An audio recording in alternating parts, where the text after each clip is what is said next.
68-ամյա Սամվել Կարաբեկյանը, որ ամիսներ առաջ առողջապահության համընդհանուր ապահովագրության շրջանակում ռևմատոլոգի ծառայություններից օգտվելիս ոչինչ չէր վճարել, հունիսի 22-ին այց է ամրագրել հունիսի 26-ի համար։ Հիվանդանոցում տեղեկացել է, որ արդեն գործում է համավճար ու ծառայության արժեքի 25%-ը պետք է ինքը վճարի։ Բայց արդեն հենց այցի օրը պարզվել է, որ համավճարի չափը ավելացել է։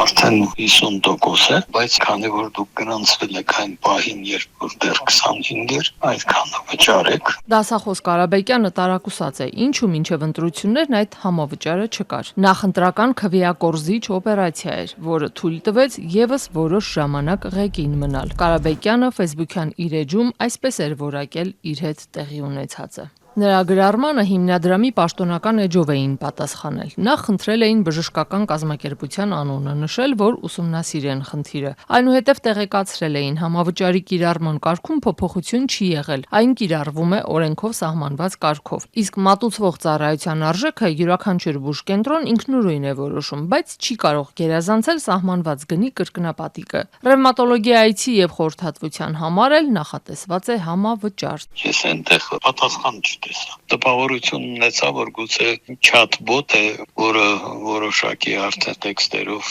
պատասխանում է ցանկացած հարցի։ Սամվել Կարաբեկյանն ասում է, սա միակ խնդիրը չէ։ Իր բժիշկն անվճար կամ համավճար դեղերի ցանկում ներառված պրեպարատ է նշանակել։ Կարողացել է նույն ազդող նյութը պարունակող այլ դեղ գտնել, բայց դուրս են գրում բժիշկները, բայց այդ դեղորայքը չկա պարզապես դեղատներում։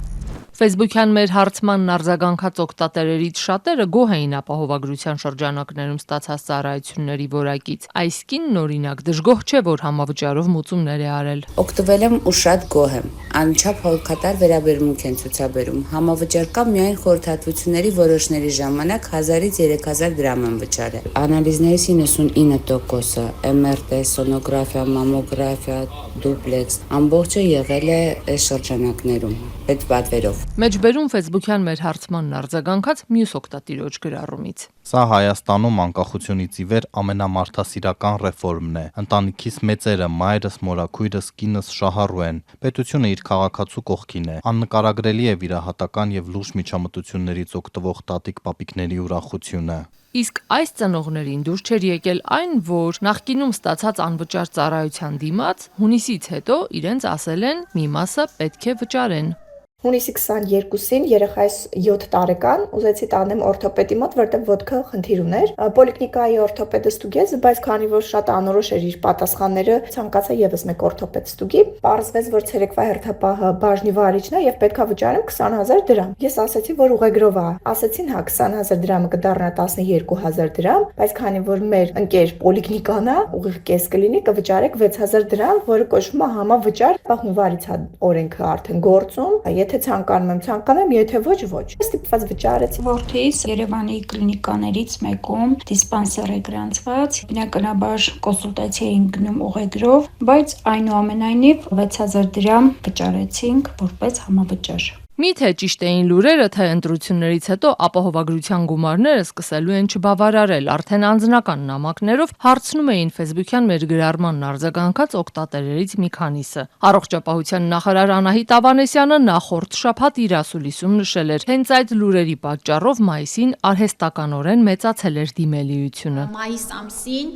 քաղաքացիների մոտ աժիոտաժային այսպես վարքագիծ կար, որ հնարինս արագ գնալ, հնարինս արագ ստանալ ծառայություններ, վախենալով, որ գուցե հունիսից հետո ապահովագրության բարեփոխումը կանգ առնի։ Ձեռնարկված միջոցառումների արդյունքում մենք կարողացանք նաև դիմակայել այս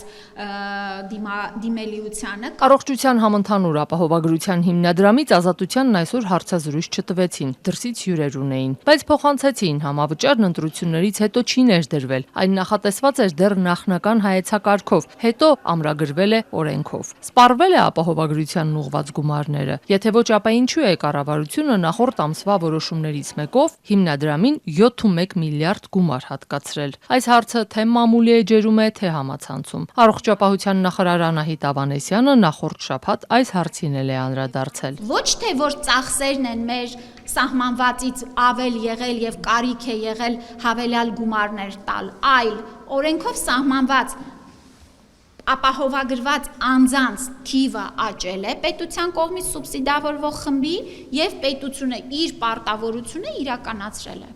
Հունվարին հայտարարված շահառուների թիվը 1.5 միլիոն էր։ Մեկ շաբաթ առաջ նախարարը նոր թիվ հրապարակեց՝ 1.7 միլիոն։ Ըստ Ավանեսյանի, աճը պայմանավորված է ռեզիդենտների, 200,000 դրամ եւ ավելի աշխատավարձ ստացողների ու անհատ ձեռնարկատերերի թվի ավելացմամբ։ Իսկ հունիսի տվյալներով ապահովագրված 1.7 միլիոն քաղաքացիներից 842,750-ն արդեն օգտվել է առողջության ապահովագրության շրջանակում մատուցված բժշկական ծառայություններից։ Ընդհանուր առմամբ նրանց մատուցվել է ավելի քան 8.3 միլիոն ծառայություն, այսինքն մեկ շահառուն օգտվել է մի քանի ծառայությունից։ Այս թվերից զատ դեռ մնում են դժգոհությունները։ Ինչու են հիվանդանոցներն ավելի շատ սկսել կիրառել համավճարը եւ ոչ միայն ռևմատոլոգի, այլ մի շարք այլ ծառայությունների գծով։